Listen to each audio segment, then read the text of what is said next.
વડોદરા જિલ્લાના સાવલી તાલુકાના પિલોલ ગામ વેરાઈ માતાજી યુવક મંડળ દ્વારા નવરાત્રિમાં છેલ્લા ઘણા વર્ષોથી ગરબાનું આયોજન કરવામાં આવે છે. સાવલીના પિલોલ ગરબા મહોત્સવમાં ખેલૈયાઓના ઘોડાપુર જોવા મળે છે. ગ્રાઉન્ડ પર અવનવા ગરબા સ્ટેપ સાથે ઉત્સાહના હિલોળા પર જોવા મળી રહ્યા છે. માતાજીનું ચાચર ચોક સામેના ગ્રાઉન્ડ પર રંગબેરંગી અને વાદીગર ડ્રેસીસમાં સજ્જ યુવક યુવતીઓ પોતાના ગ્રુપ સાથે ગરબે ઘૂમે છે. ત્યારે આ દરમિયાન ખેલૈયાઓ મોટી સંખ્યામાં જોવા મળે છે, જે ગરબા રમવા આવેલા અને મુલાકાતીઓમાં અનોખું આકર્ષણ જમાવે છે. ત્યારે પિલોલ ગામ વેરાઈ માતાજી યુવક મંડળ દ્વારા આયોજિત નવરાત્રી છઠ્ઠો નોરતે ગરબામાં રસિકોએ મન મૂકીને ગરબાની રમઝટ બોલાવી હતી. વેરાઈ માતાજી યુવક મંડળ દ્વારા આયોજિત આ ભવ્ય ગરબા કાર્યક્રમમાં પિલોલ ગામ સહિત આસપાસના ગામના લોકો મોટી સંખ્યામાં ભક્તિભાવ, હર્ષભેર અને ઉત્સાહથી ગરબે ઘૂમ્યા હતા. ત્યારે નવરાત્રીના છઠ્ઠા નોરતે વેરાઈ માતાજી યુવક મંડળના માજી તાલુકા સદસ્ય દિનેશભાઈ પરમાર, માજી સરપંચ વિપુલભાઈ પરમાર, પિલોલ ગામ પંચાયતના સરપંચ કાંતિભાઈ,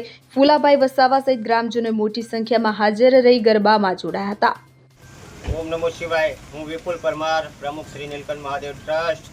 અને આજે જ્યારે સમગ્ર ગુજરાત ભારતમાં આદ્યશક્તિ માં અંબાના પાવન પર્વ નવરાત્રિની ઉજવણી ધામધૂમથી થઈ રહી હોય ત્યારે સાવલી તાલુકામાં આવેલા મારા ગામ પિલોલમાં પણ વેરાઈ માતાના મંદિરે નવરાત્રિની ઉજવણી ધામધૂમથી થાય છે, જેમાં જવારાની સ્થાપનાથી લઈને 9 દિવસ માતાજીના ગરબામાં આખું ગામ ઉમટી પડે છે અને દશેરાના દિવસે આખું ગામ ભેગું થઈને જવારાના વિસર્જનમાં ભાગ લે છે, જે પોતાના શ્રદ્ધા અને વિશ્વાસનું પ્રદર્શન કરે છે. જય માતાજી.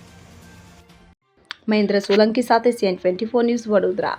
હવે જુઓ દેશ દુનિયાની તમામ ખબરો તમારી આંગળીના ટેરવે. ઉઠાવો મોબાઈલ અને Google Play Store પરથી ડાઉનલોડ કરો અમારી CN24 ન્યૂઝ મોબાઈલ એપ.